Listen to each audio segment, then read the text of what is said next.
महेश बहुत आलसी था। वो कोई काम नहीं करता था, बस दिन भर बेड पर पड़े पड़े सोता रहता था, जिस वजह से महेश की पत्नी बहुत परेशान रहती थी और उसे उल्टा सीधा बोलती थी। लेकिन उसे अपनी पत्नी की बातों का भी कोई फर्क नहीं पड़ता था।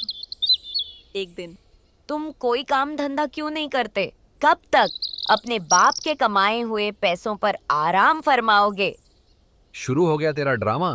रोज रोज एक ही बात बोलकर मेरा दिमाग खराब करती रहती हो। जाओ अपना काम करो।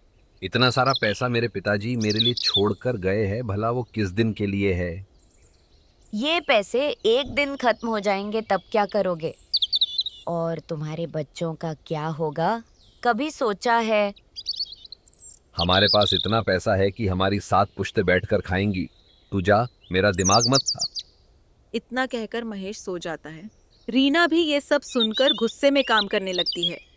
रीना रोज महेश को काम करने के लिए बोलती, लेकिन महेश कुछ नहीं करता। ऐसा ही करते करते 2 साल बीत गए और महेश का सारा पैसा खत्म हो गया। एक दिन अब तो कुछ काम कर लो। अब तो सारे पैसे भी खत्म हो गए।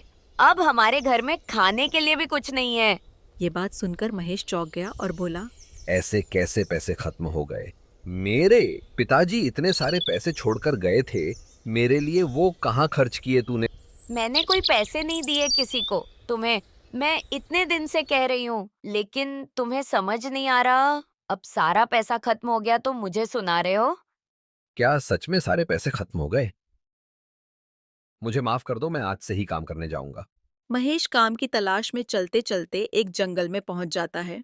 बहुत दूर तक चलने की वजह से महेश बहुत थक जाता है और आराम करने के लिए एक पेड़ के नीचे बैठ जाता है।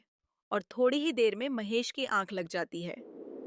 अचानक वहां घोड़ों की आवाज आती है, जिसे सुनकर महेश उठ जाता है और थोड़ा दूर जाके देखता है तो उसे झरने के पास 4 लोग दिखाई देते हैं।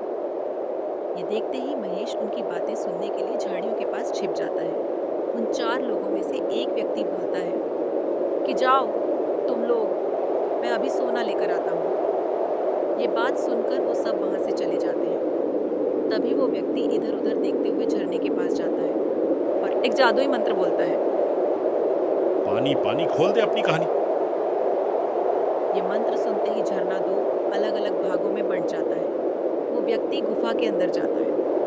महेश भी उस व्यक्ति के पीछे पीछे गुफा के अंदर चला जाता है और वहां से वो व्यक्ति बहुत सारा सोना चांदी लेकर बाहर जाता है और जाते हुए दोबारा मंत्र बोलता है, पानी पानी खोल दे। अपनी कहानी मंत्र बोलते ही फिर से गेट खुल जाता है और वो व्यक्ति वहां से चला जाता है और महेश गुफा के अंदर रह जाता है और उस व्यक्ति के जाते ही बोलता है। आज तो मेरी किस्मत चमक गई। अब मुझे काम भी नहीं करना पड़ेगा। अब तो बस आराम ही आराम। महेश गुफा से बहुत सारा सोना ले लेता है और घर आकर अपनी पत्नी को सारी बात बताता है। ये देखो कितना सारा सोना। ये सब आज के लिए ठीक है। अब आप इस सोने से कोई नया काम शुरू कर दीजिए। और अब उस गुफा में कभी मत जाइएगा। अब काम की क्या जरूरत? अब जब ये सोना खत्म होगा, मैं दोबारा जाके वहां से ले आऊंगा। रीना ने महेश को समझाने की बहुत कोशिश की, लेकिन वो नहीं माना। वो जब सोना खत्म होता वो गुफा में जाता और सोना ले आता। ऐसा बहुत दिनों तक चलता रहा। एक दिन क्यों ना मैं एक साथ ही सारा सोना ले आऊं? ये सोचकर महेश गुफा में जाता है और सोना इकट्ठा करके गुफा से बाहर आने के लिए मंत्र बोलता है। वो इतना खुश होता है कि मंत्र भूल जाता है और हर बार गलत मंत्र बोलता है। पानी पानी तेरी कहानी। पानी पानी क्या है तेरी कहानी? पानी पानी तेरी जुबानी। महेश हर तरह की कोशिश करता है, लेकिन वो बाहर नहीं निकल पाता। वो रोते रोते एक कोने में बैठ जाता है और बोलता है। काश मैंने अपनी पत्नी की बात मान ली होती और लालच ना की होती, तो मेरे साथ आज ये नहीं होता।